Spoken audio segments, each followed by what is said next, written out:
আসসালামু আলাইকুম, welcome back to my channel and page tour couples kitchen. আমি নিকিতা নূপুর। কেমন আছেন সবাই?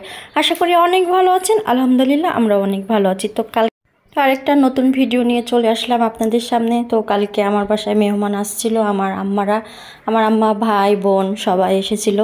অনেক দিন পর আমার আম্মা এসেছে আমার বাসায়, আমার অনেক ভালো লাগছে। তাই অনেক সকাল সকাল উঠে রান্নাবান্না সব কিছু রেডি করে নিয়েছিলাম।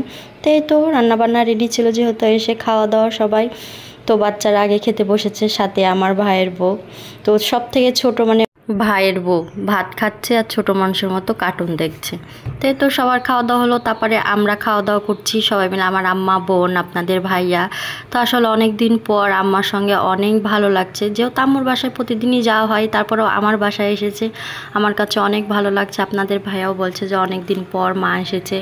তো সবাই মিলে একসঙ্গে খাওয়া দাওয়া করলাম, অনেক ভালো লাগলো। তো সবার খাওয়া দাওয়া মোটামুটি হয়ে গেছে, সবাই এখন বিশ্রাম করছে। বিশ্রাম করার কি, সবার হাতে হাতে মোবাইল, সবাই মোবাইল দেখতে ব্যস্ত।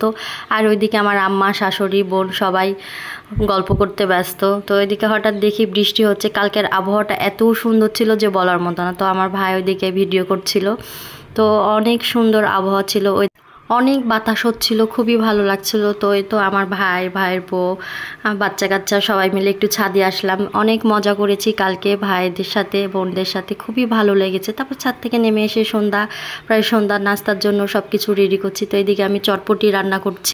সেরকম কোনো কিছু বাসায় তৈরি করিনি, শুধু চটপটি রান্না করলাম। আর তো নাস্তা কিনে নিয়ে এসেছিলো, তো ভালো লাগছিল না যেহেতু করতে। অনেক দিন পর মা এসেছিলো, মনে হচ্ছে মায়ের সঙ্গে গল্প করব, সেরকম কোনো কাজকাম করব না, তাও তো করা লাগবে যতটুকু। যাই হোক করেছি। তো আসলে অনেক ভিডিওই করা হয়নি, যতটুকু ভিডিও করেছি ততটুকুই আপনাদের সাথে শেয়ার করলাম। তো আমার ভিডিওটা যদি ভালো লেগে থাকে অবশ্যই লাইক, কমেন্ট, শেয়ার করবেন। ইউটিউবে সাবস্ক্রাইব করবেন, ফেসবুক পেজে ফলো দিয়ে পাশে থাকবেন প্লিজ। তাই তো রেডি আমার সন্ধ্যার নাস্তা। তো নাস্তাগুলো রেডি হয়ে গেছে, খুব সুন্দর করে সব কিছু তৈরি করে নিলাম। তারপর ওইদিকে আমি চা বসে দিয়েছি চুলাতে, কারণ দুধের চা করব, একদম অরিজিনালি দুধের চা।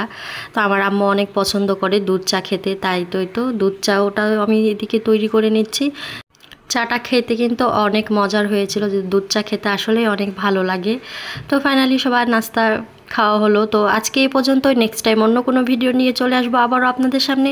ততক্ষণই সবাই ভালো থাকবেন, সুস্থ থাকবেন, আমার পাশে থাকবেন, বেশি বেশি লাইক, কমেন্ট, শেয়ার করবেন। আমার কথার মাঝে যদি কোনো ভুল ত্রুটি হয়ে থাকে অবশ্যই ক্ষমা চোখে দেখবেন। তো সন্ধ্যার পরিবেশটা যে এত সুন্দর, দেখলে অবশ্য বুঝতে পারছেন কতটা সুন্দর লাগছে। কি মেঘলা আকাশ, চমৎকার, অনেক সুন্দর। আল্লাহ হাফেজ।